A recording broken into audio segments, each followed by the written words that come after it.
आज 23 जून है। मेरे जैसे कई भारतीय जनता पार्टी से जुड़े हुए कार्यकर्ताओं के लिए ये बहुत प्रेरणादायी दिन है। आज ही के दिन श्यामा प्रसाद मुखर्जी जी ने एक राष्ट्र एक विधान एक प्रधान इस सूत्र को चरितार्थ करने के लिए, देश को एकजुट रखने के लिए अपना बलिदान दिया था। आज ही के दिन जम्मू कश्मीर की जेल में इलाज के बगैर संदेहास्पद स्थिति में इनकी मृत्यु हुई थी।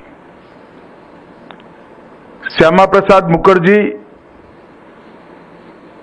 इस राष्ट्र के बहुत बड़े नेताओं में शुमार होते हैं, जिन्होंने कभी जीवन में कुछ भी प्रसिद्धि के लिए नहीं किया, मगर जो भी किया इसके दूरगामी परिणाम इस देश के लिए शुभांकर हुए। आजादी के पहले जब विभाजन हो रहा था, तब बंगाल का विभाजन कर पश्चिम बंगाल भारत में रहे और पूर्वी बंगाल पाकिस्तान में जाए, जो आज का बांग्लादेश है।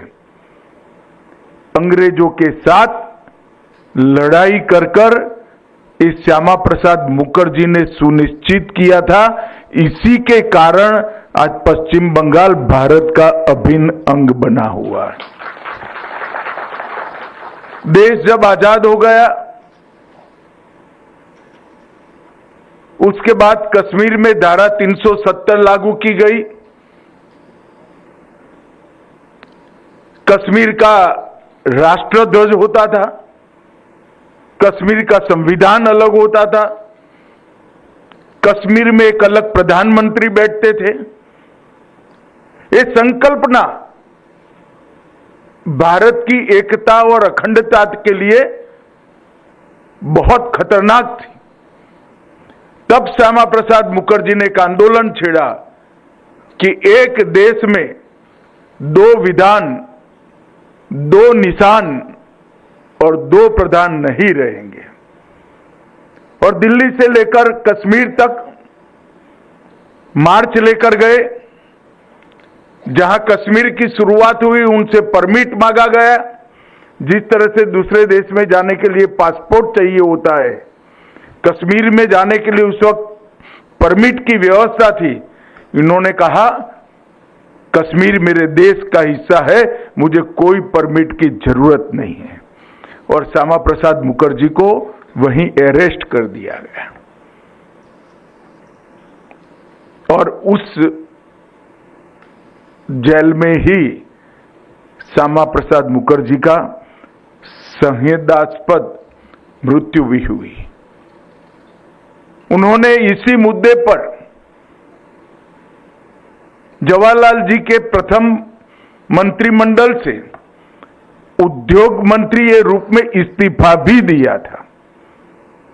और आज श्यामा प्रसाद जी का वो स्वप्न साकार हो गया है। धारा 370 समाप्त हो चुकी है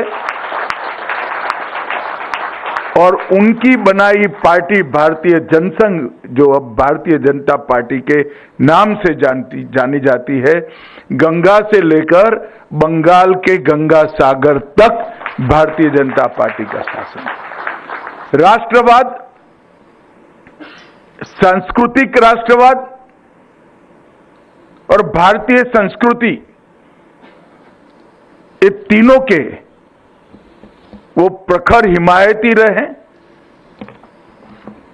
और मुझ जैसे सैकड़ों, लाखों, करोड़ों कार्यकर्ताओं ने इस 60 साल के अंदर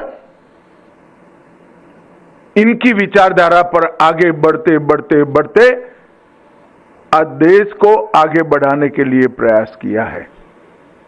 आज मैं हृदय से श्री श्यामा प्रसाद मुखर्जी के वो महान व्यक्तित्व को, वो महान आत्मा को हृदय से प्रणाम कर कर मेरी विनम्र श्रद्धांजलि अर्पित करता हूं। मित्रों, आज नाफेड ने एक प्रकार से Napix.in, दृष्टि, ERP और नाफेड कल्याण, ये 4 पहलों की शुरुआत की है। एक प्रकार से कार्यक्रम का कोई एनालिसिस करेगा तो Napix.in कोई एक आज के जमाने में बहुत बड़ी क्रांतिकारी चीज नहीं है। ढेर सारी ऐसी ऐप और ढेर सारी ऐसी ई कॉमर्स की व्यवस्थाएं दिखाई पड़ती है।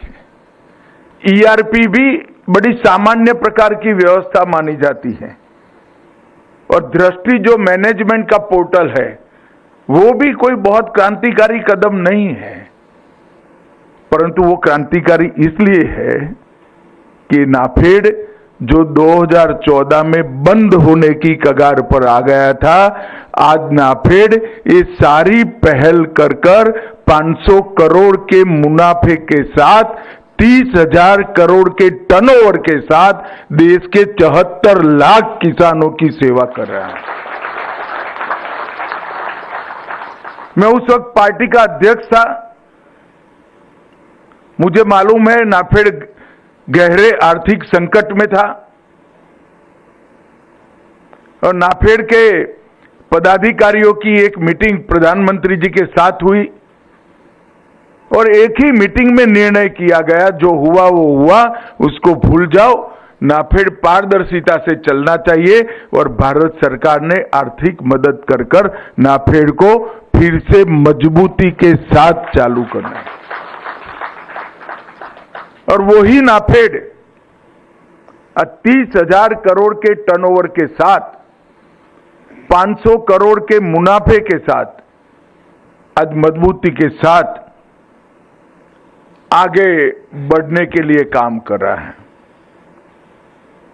ये जो प्रयास है वो एक प्रकार से खेत से किसान के खाते तक ये पूरी यात्रा डिजिटल करने वाला प्रयास है। किसान जो उपज अपने खेत में पसीना बोकर प्राप्त करता है, इसको इलेक्ट्रॉनिक माध्यम से खरीद कर नाफेड 48 घंटे में ही इसके अकाउंट में इसकी गाढ़े पसीने की कमाई जमा कर देता है। और NCCF और नाफेड ने इस सारी प्रक्रिया को ठीक ठीक गति से और सही दिशा में आगे बढ़ाया है। इसके कारण देश के गरीब नागरिकों को जो वितरित करने के लिए अन्न चाहिए उसका प्रोक्योरमेंट और एक प्रकार से किसान को 50% मुनाफा वाली मिनिमम सपोर्ट प्राइस मिले, ये दोनों उद्देश्य NCCF और नाफेड इसकी पूर्ति कर रहे हैं। मगर आज मैं इस कार्यक्रम के माध्यम से देश के किसानों को और नाफेड और NCCF के कर्मचारियों को, अधिकारियों को और बोर्ड ऑफ मैनेजमेंट को भी कहना चाहता हूं कि बीच में से बिचौलिया निकालने की प्रक्रिया को सतही तौर पर जमीन पर पहुंचाने की अभी भी जरूरत है। जो प्रोक्योरमेंट हो, जो खरीद की जाए, वो सीधा किसानों के पास से होनी चाहिए। बीच में व्यापारियों की भूमिका आप